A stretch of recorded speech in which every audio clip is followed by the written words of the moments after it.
Hey guys, and welcome back. This is going to be the second part to the MCAT videos that I'm doing. So the first portion, which I just posted, I guess by the time I edited and do everything, this one it'll probably been about a week ago, was basically about the macros of the MCAT, how to study, general tips, starting early, those types of things. This is going to be the portion that I cut out, and it's going to be the micro of how to lay your schedule out on a week-to-week basis and those type of things. So let's get into it.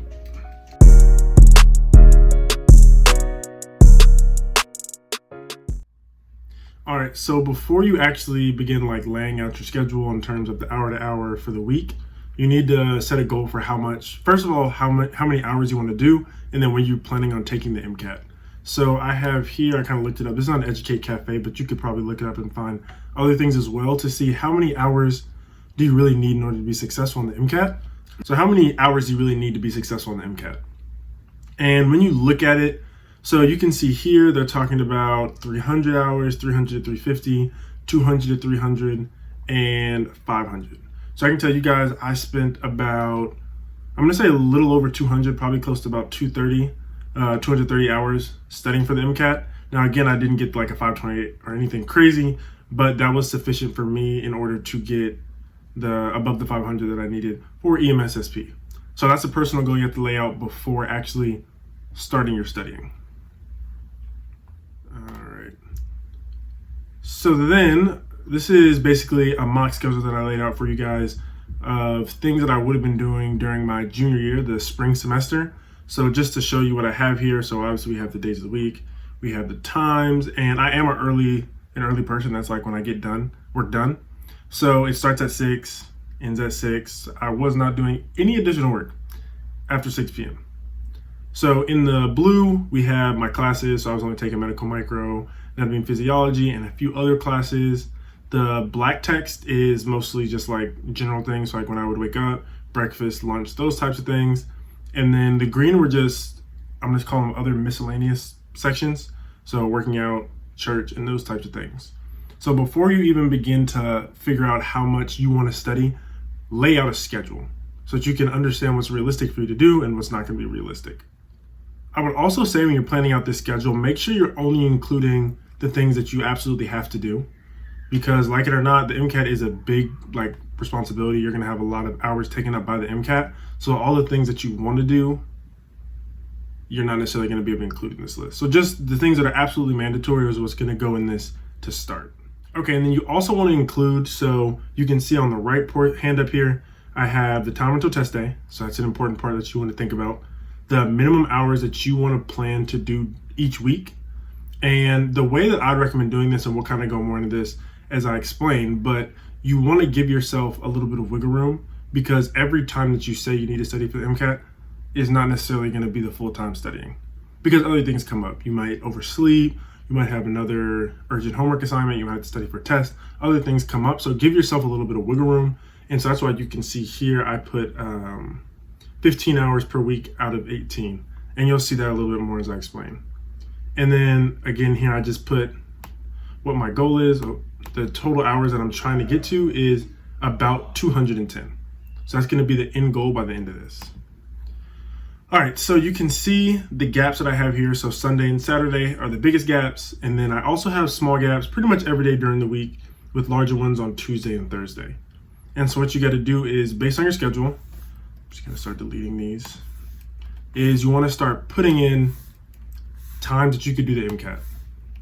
Now, the question is, how much time do you need to spend each day doing the MCAT? And I don't think there's a minimum requirement per day, but my general recommendation would be try to get at least 15 hours a week. And I wouldn't block off any time that's less than an hour. So like if you only have 45 minutes between classes, I wouldn't try to wiggle, MCAT in there as an official time. If you just want to review some flashcards, that's fine. But when you're blocking it out, try to find sections like I have here that are at least an hour, and I wouldn't do more than 4 hours at a time without a break. Okay, so when we look at the hours here, if we add them all up, so we have basically 2.5 on Sunday, Monday we have another 2.5, Tuesday we have 4, and so when you add all the hours up from Sunday to Friday, you have 18 hours. My goal is not to do 18 hours a week, my goal is 15. That allows me to have a little bit of wiggle room. So like, let's say I went partying on Saturday, Sunday, I don't feel like getting up. So I don't do those 2.5 hours. I still have time in the rest of my week to make that up so I can still hit my goal of 15 hours. I also think it's really important. I always had a break day, so I never did MCAT on Saturdays. And after a while, you'll start to see why this is important, because MCAT is really rigorous and you need to give yourself a little mental break in order to just recover and recoup. And so I recommend Saturday because that allows you to go out and do things Friday. Because obviously, nobody's really going to be doing anything Friday morning. But Friday night, you see, I got to go crazy. Yeah, you see it, huh, baby? But, you can go out, do stuff, have fun. Saturday, you don't have to wake up and do MCAT. And then you could also do stuff Saturday with the idea that you may have to get up on Sunday to do work.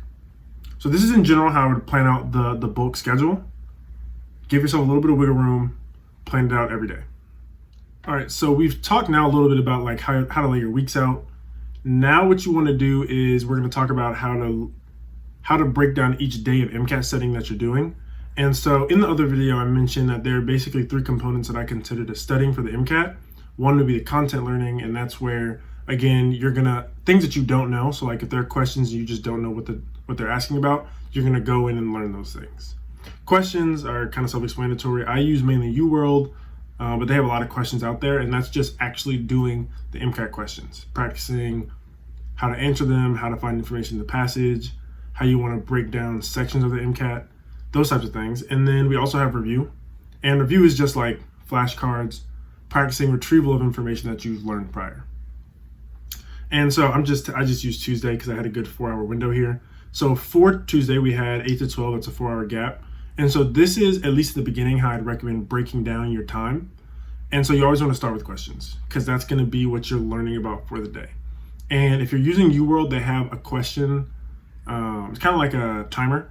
And so it forces you to stay on track. And I don't want to lie, but I think the average time that you can spend on a question is roughly 1.5 minutes. And so you get, basically, if you were to do 30 questions, they would give you a time of about like 52 minutes, which is a good amount of time. So I recommend starting with the 30 questions. Again, that's gonna help you build your stamina because that's almost a full section of the MCAT, right? So I would practice the full 30 questions, no break, go straight through. And during this, like I said, it's gonna be about 50 minutes. But you wanna make sure, this is one thing I didn't do at the beginning, which kind of made the content review portion really difficult. You don't wanna scatter yourself across a bunch of different sections. So what you wanna do is, for the day, let's say I'm doing biology. Under biology, and again, this is all for UWorld, they have like little sections. So there might be something about the skeletal system, about immunology, about, various things. And so what I'm gonna do is I'm gonna choose 30 questions and then select just the skeletal system and immunology. And then all 30 questions are coming from that. And then what you wanna do, again, when you're choosing these subjects, focus on the subjects that you did worse in, which is really difficult. I know physics was my weak point and chemistry. Did not ever feel like doing those, but those are the ones you have to do because usually your low score is something you can get up, I'm not gonna say relatively easy, but there's a lot of room to improve. And so it's a little bit better to do. And just make sure too that you're setting a goal for the minimum number of questions that you want to do. So you see the 90 times 20 equals 180. Basically the way I'm thinking about it is if every day that you're doing questions, you're doing at least 30. You do 30 questions 3 times a week, that puts you at 90. And then earlier, I'll scroll back up, you could see that I said I had 4 months until the test day, assuming you're studying in one semester. So like January, taking in May. 4 months with 4 weeks in each month, 16. And then you just multiply the 90 times, this should be a 16. The 90 times 16, and basically that's something less than 1,800. My math is bad. You stupid. They're not. What's 9 plus 10? But you guys get the point. Somewhere around 1,800. So you'll basically be able to get through 1,800 questions within a couple of months. So that's a good thing to be able to do. Next, we have the content learning. And this should take up the bulk of your time. The bulk of your time here. Because the goal is to learn everything so you don't have to learn it again. You see here at the bottom, I said pay attention to recurring topics. That's because the MCAT will pound the same things over and over and over again. There's a lot of stuff, but there are a couple of big things that are just recurring. So make sure you learn those, right off the bat. And the way I kind of went about doing this, again, we learned all of our questions were in one subject. So for the example earlier, it was immunology and muscles.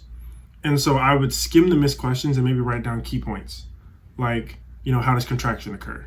Talking about maybe like the bands, things like that. And then go to YouTube, Khan Academy. Those are like the best resources, and obviously they're free. And just take notes. So I would maybe take like an hour, hour and a half, depending on how much you don't know, like what the gap is in your learning. Take a full 2.5 hours, right? And so at this point, with the hour at the beginning, 2.5 hours, we're now at about 3 hours. And yeah, so now we can move on to the review of the flashcards. And I would just say one more thing for the content learning. Make sure you go back through the missed questions after you learn it to see if you could answer the questions, or at least, because you're not always going to be able to understand it within 2 hours. But if you can say, well, I know based on what I just learned that it can't be these two, that's good improvement. So you just want to make sure that you're able to better understand the question so that next time you have a better chance of getting it right. And then for the review of the flashcards, this section is going to be a little bit shorter when you start out, just because you don't have that much to review, you haven't covered that much yet. And so I would say in general, you could just, whatever time you have left, so if you spend an hour, 2.5 hours, you have basically 30 minutes left, just spend the last 30 minutes doing flashcards. And really the point of this is just so you don't have, you don't start forgetting things that you've learned, because the MCAT obviously is a lot of material, and you don't want to start having gaps in, I remember learning about this, but I don't remember enough to answer the question. So flashcards are really important. And I would personally suggest, don't make your own flashcards. A lot of people like to do it. They say, it helps you go through the information again, which is true. But in one section, like in one day for 30 questions, you might have 30 plus flashcards that you need to make. And that takes up a lot of time. Even if you can type fast, 30 flashcards might take 30 minutes. And that's time you really don't want to waste. So I would recommend the pre-made decks that are on Anki or Blueprint. They have really good ones. So those are what I would suggest.